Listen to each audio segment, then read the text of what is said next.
Di pawb gallu gweld o? Gwelen gwawrio. Sure.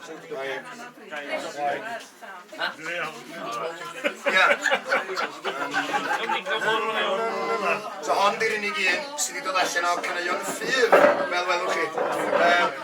Mae lot o'r rai o'r llyfryn hen-garolau Cymru ddim yn caneuon ffydd. Bod yna tua 1000 o emynau yn y llyfr yna, lot o'r canol blygen ddim yn ddi.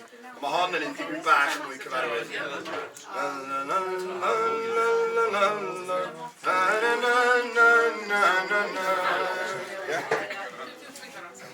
O ia. Iawn, o'n barod?